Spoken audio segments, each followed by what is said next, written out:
আগামী নির্বাচন make sure যাতে ডিসেম্বরে হয়।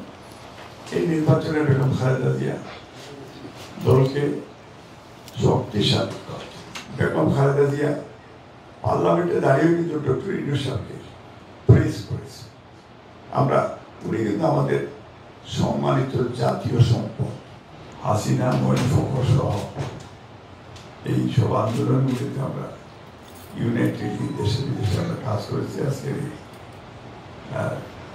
সুযোগ্য সভাপতি জনাব হেলাল খান, আজকের সঞ্চালক পিন্টু ভাই এবং আমাদের আজকের একজন হোস্ট বলতে হানিফ ভাই আমার অত্যন্ত প্রিয় বন্ধু।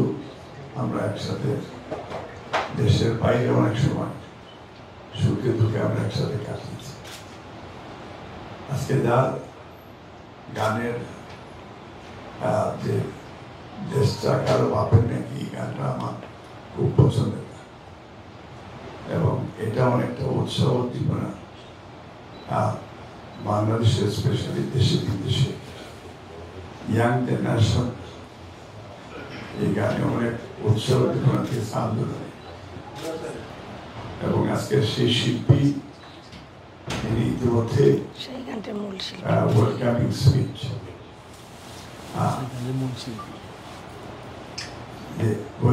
স্পিচ দিয়েছে এবং সেই মূলত গানের মূল কণ্ঠশিল্পী এবং সেই এই গানটার আবিষ্কার করেছে। আমরা আজকে প্রিয় সাংবাদিক ভাই বলে আজকে আপনারা এই মুহূর্তে হয়তো আজকে থেকে 1 বছর আগে হয়তো এই অনুষ্ঠান করতে পারতেন না, কারণ আপনাদের শত ইচ্ছা থাকার পরেও কিন্তু আপনারা পারেন। হাসিনা এই দেশের জনগণকে গলা টিপে শুধু গণতন্ত্র নয়, সাম্য, মানবিক মর্যাদা, সামাজিক ন্যায় বিচার যাতে মেক শিওর বাংলাদেশে সুপ্রতিষ্ঠিত না হয়, যেটার জন্য আমরা যুদ্ধ করেছি, যেটার জন্য তার বাপকে আমরা সাপোর্ট দিয়েছি। আমরা মুক্তিযোদ্ধার সন্তান, আমরা মুক্তিযোদ্ধা, আপনারা মুক্তিযোদ্ধা। কারণ ইলেকট্রনিক্স মিডিয়া বলেন, প্রিন্ট মিডিয়া, যারাই আমরা যে অবস্থান থেকে আন্দোলন সবার কিন্তু সবার জায়গার থেকে কিন্তু ইম্পর্টেন্ট, বা যারা আমাদের জন্য জীবন দিয়ে দেশ ছেড়ে চলে গেল, পৃথিবী ছেড়ে চলে গেল, আমরা আজকে তাদের জন্য আমরা তাদের আত্মার মাগফিরাত কামনা করি। তারা বাংলাদেশের প্রথম প্রেসিডেন্ট মহান স্বাধীন বাংলাদেশী ভূষণ শহীদ রাষ্ট্রপতি জিয়াউর রহমান, উনি প্রথমেই এই দেশের প্রথম 10 দিনের দায়িত্ব, প্রেসিডেন্টের দায়িত্ব পালন করেছেন। উনি হচ্ছেন বাংলাদেশি জাতীয়তাবাদের পিতা। যে শহীদ রাষ্ট্রপতি জিয়াউর রহমান বাংলাদেশে মাল্টি পার্টি ডেমোক্রেসি ইন্ট্রোডিউস করেছে এবং তার সাথে যারা মুক্তিযুদ্ধ সহ বাংলাদেশের বিভিন্ন গণতান্ত্রিক আন্দোলনে যারা জীবন দিয়েছে আমাদের জন্য, লেটেস্ট কোটা সংস্কার আন্দোলনে কোমলমতি ছাত্রছাত্রীরা আমাদের জন্য জীবন দিয়ে গেছে। আমরা আল্লাহর কাছে তাদের আত্মার মাগফিরাত কামনা করছি। আল্লাহ তাআলা তাদেরকেও যেন ক্ষমা করে দেয় এবং আমাদেরকেও যেন আল্লাহ তাআলা সত্যিকার অর্থে ট্রু ইমানদার দেশপ্রেমিক হিসাবে যেন দেশকে ফিউচার সাফ করার তৌফিক দান করে। আজকে আমাদের নেত্রী, মাদার অফ ডেমোক্রেসি, বাংলাদেশের প্রথম মহিলা প্রধানমন্ত্রী, যিনি পার্লামেন্টারি ডেমোক্রেসি ইন্ট্রোডিউস করেছে। এই দেশে জনগণ তাকে ভোট দিয়ে বাংলাদেশের এই গণতন্ত্রের পক্ষে যাত্রা শুরু করার সুযোগ করে দিয়েছে এবং মহিলাদেরকেও তাদেরও গর্ব যে বাংলাদেশের প্রথম একটা 99% মুসলমানদের দেশে একটা মহিলা প্রধান।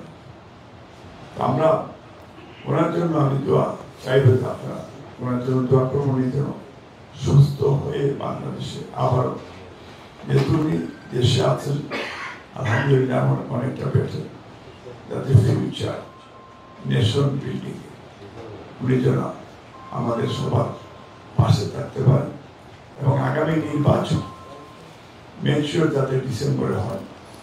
এই নির্বাচনে বেগম খালেদা জিয়া দলকে শক্তিশালী করা আমাদের মূল প্রেরণা উৎস উদ্দীপনা। উনি যোগাবেন ইতিমধ্যেই বাংলাদেশের আমাদের গত 15-16 বছর যিনি তার ডাইনামিক লিডারশিপ, আমরা মানুষের ভোটাধিকার ফিরিয়ে দেওয়ার যে আন্দোলন, বিএনপি বিভিন্ন পর্যায়ে আন্দোলন করেছে এবং সেই আন্দোলন শেষ পর্যন্ত আমাদের চিলড্রেনরা, আমাদের গ্র্যান্ডসনরা তারা ফাইনাল স্কোর করেছে। তারা মারাডোনার ভূমিকা পালন করে গিয়ে এই দেশ ছেড়ে আমাদের কাছে উপহার দিয়ে চলে গেছে। এটা আমাদের রিয়েলাইজ করতে হবে যে এটা ফাইনালি ধরা।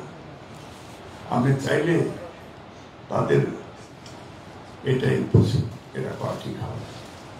তাদের চাওয়া পাওয়া যেটা ছিল, তাদের সেই গণতান্ত্রিক বাংলাদেশ দেখতে চায়, সেই বাংলাদেশের যে মানুষের প্রত্যেকটা অধিকারের জন্য যারা জীবন দিয়েছে।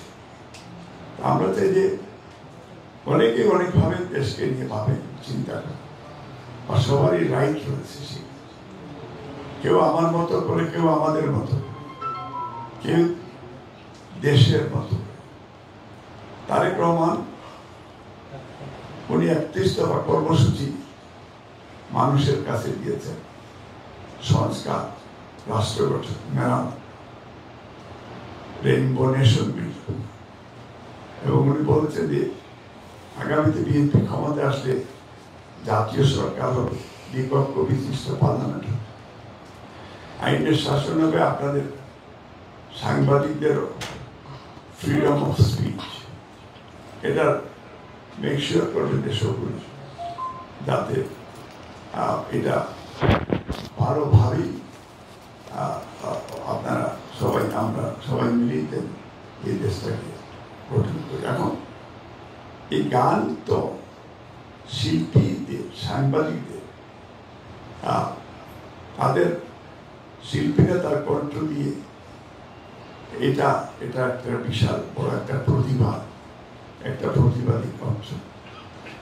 সেই কণ্ঠে সেখানে লাখো মানুষ, তারা আপনার কেউ বক্তৃতা দিবেন, কেউ আপনার ইলেকট্রনিক্স মিডিয়া, কেউ প্রিন্ট মিডিয়া দিয়ে, কারণ বিশ্ব, কারণ এই যে একটা ঘরের ভিতরে এই মিডিয়াগুলি আপনারা এত পাওয়ারফুল, এই ঘরের ভিতরে আমরা কিন্তু বসা, সেখানে বিলিয়ন মানুষের কাছে ইতিমধ্যেই পৌঁছে যাচ্ছে। এই জন্য আপনাদেরকে আমরা ধন্যবাদ দিতে চাই যে গত আন্দোলনে বা এই যে ইভেন আমরা তো অনেকেই এই পৃথিবীর এমন কোন দেশ নাই যে বাসার জন্য জীবন দিয়েছে, আমরা দিয়েছি।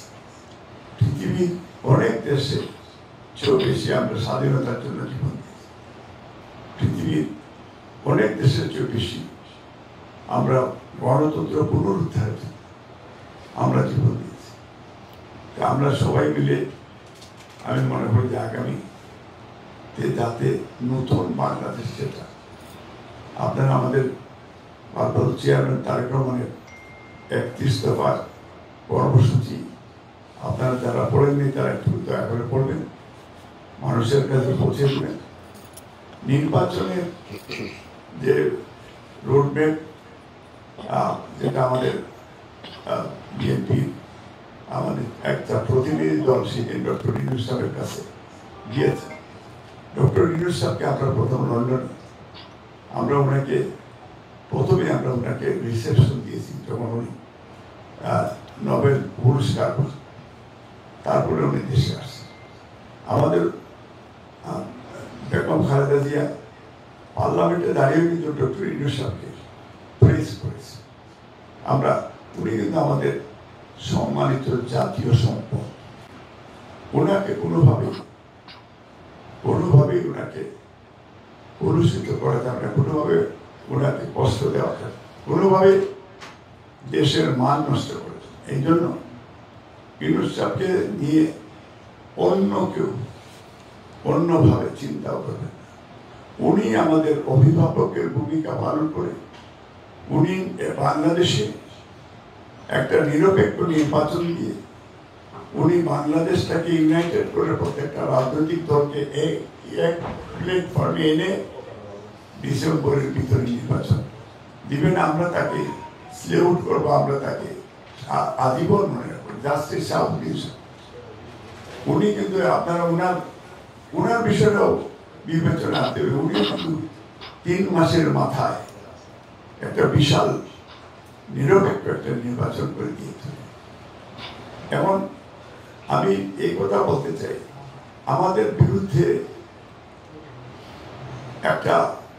একটা দেশ এখনো ইন্ডিয়ার তৎপরতা বাংলাদেশে বেশি, এখনো ইন্ডিয়ার বাংলাদেশে বেশি পাওয়ারফুল, এখনো অ্যাডমিনিস্ট্রেশনে ম্যাক্সিমাম স্টিল আওয়ামী অ্যাডমিনিস্ট্রেশনে